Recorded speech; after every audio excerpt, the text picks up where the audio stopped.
Wow, that is incredibly confidence inspiring. Oh, where are my manners? Hello! Hello. First actual vlog of 2015.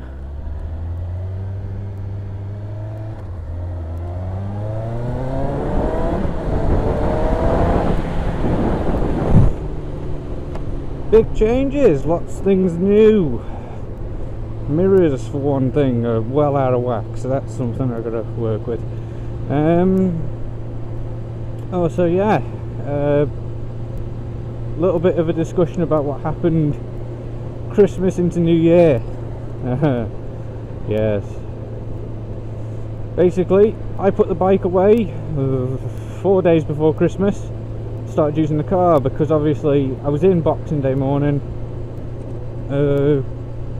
Christmas Day I was off, so I was using the car for the family, Christmas Eve and whatnot. Come to the bike after Christmas break, completely seized up on the rear, so I thought, right, that's going to have to wait then. Came back to it the next week and I couldn't budge it. Even with tools it wouldn't budge. So I resolved to give it to a garage to do, because obviously I lacked the mechanical skills or patience to deal with such a problem. The garage came, collected it. Guy had a bit of an issue getting it on the van, but he managed. And they took it in. Now, I had a phone call from him asking me what I wanted to do, because obviously I know this, that my rear tyre was a race tyre and was actually technically too large for the wheel in question. So there was that. So he asked me if I wanted original sizes or if I wanted to continue with my larger sizes. They were, it's just they alter the feel of the bike when you're riding. I can't say they do it good or bad. I mean, I'd only had it on 6 months odd, so I can't say how good or bad they actually were in comparison to proper size tyres. So I said, yeah, stick originals on, see if it lowers the bike any for me, see if it makes a difference to the handling. Then we got talking about the rear brakes, and he said he couldn't quote me on them because obviously still a bit of work to be done getting them off the bloody bike. I said, yeah, that's fine. No scrimping, of course, just get it done so they work properly, which they do. They work great now.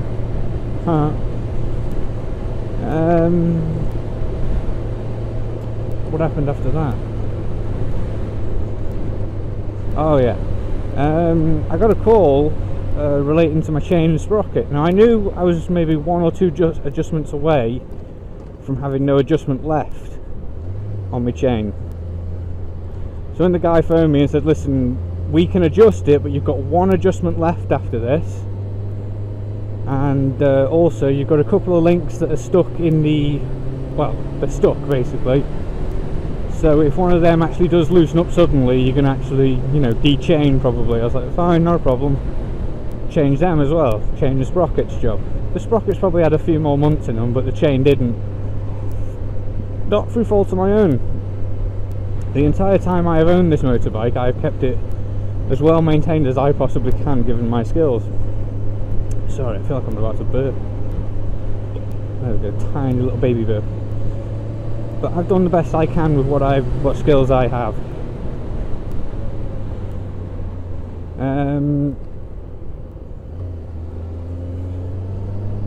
So yeah, hand off the bike. Ooh, okay, it does slide around a bit now, more than I'm used to. Or roll, should I say. Brand new tyres, remember, first day out on them, so I'm probably going to be a bit of a bitch on this ride, but where was I? Yeah, so do the chain, do the tyres and the brakes. Now on the brakes it ended up being the seals, the pads, the works. It took them 4 hours to do all 3 calipers, because the back one was so stuck on that he removed the bar from the wheel and the wheel didn't come off because the caliper was holding it to the bike. So it took him 4 hours ultimately, which I can believe because I know how shitted up they were, so it is of no surprise to me. Tyres, I've gone for a sports touring instead of a sport. A few people have looked at me with bemusement and confusion when I've said this to them. Bemusement and confusion are the same thing. They've given me an odd look because I've said, oh, I'm going for a sports touring, and they've gone, British sports bike. And yeah, but I'm going for a sports touring because I commute and I'm doing a long ride in March. British sports bike. So it's one of them. I've had the silly questions. Total bill. Now, the tyres with fitting came to about 187-ish. Let me think. Chain and sprocket came to 140-ish. I mean, I'm throwing random numbers in. I know the tyres were 187 because that was the shit kicker of it. Chain sprocket 140 odd. Stops and thinks while riding. Brakes, it was mainly parts on the brakes, and then the labour. The labour was a bit of a shit kicker because they had to do the fluids, the seals, the lot. It was all shitted up. But they got it done. And end bill, after all things included, including labour and collection and delivery of the bike, came to £560.85. Now, a lot of people I've spoken to have gone, what the fuck? Because it's close to car prices for tyres and shit, which it is. But when you consider this bike will do, I've had it 130. I know it, according to the thing, even now, 16, 17 years after its creation, it can still do about 145, 150. You don't want to scrimp on tyres. Now, some people have said I'd have been better off with the sport even though I commute, but I don't think I would have been with the tyres. I think I would have been better off with sports touring, which I am on, wearing in today, as you can see. Going for breakfast at the Ponderosa. Now, I know what you're thinking, that's a 45-minute ride for you, Dan. Why are you going for breakfast there? And the answer is quite simple. Because I can. I've been off this bike for 3 weeks and it has honestly been torture. Oh, that was golden. She rolls now. That is a nice roll to. No, I used to have to like throw it into a corner like that.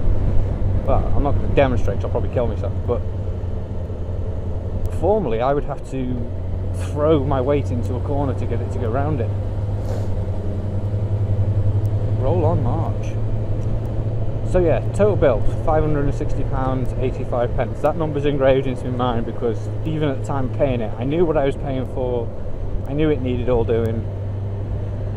But it still made me want to cry and piss blood.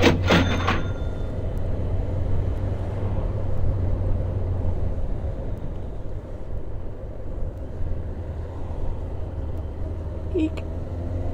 Now this is my testing ground, if you will. Anytime I've had work done to a bike, I brought it down here for a ride. It's not a million miles from my home and it's on the way to the Ponderosa.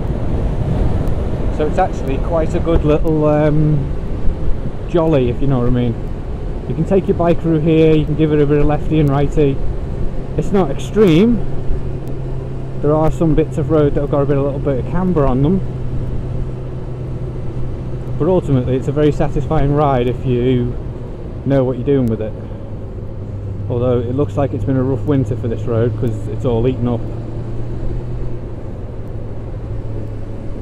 But I've got to say, these Battlax, B-A-T-T-L-A-X, Battlax, sounds like something you use for constipation, but Battlax tyres, I've got to say, straight off the rack and on the wheel, I'm quite happy with them.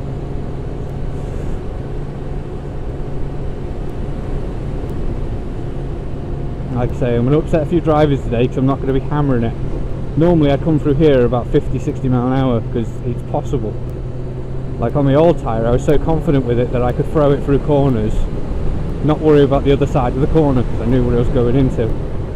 But with these being brand new tyres, like they say, take it easy for the first few miles because obviously you're wearing off that dust and lacquer that's been left on it.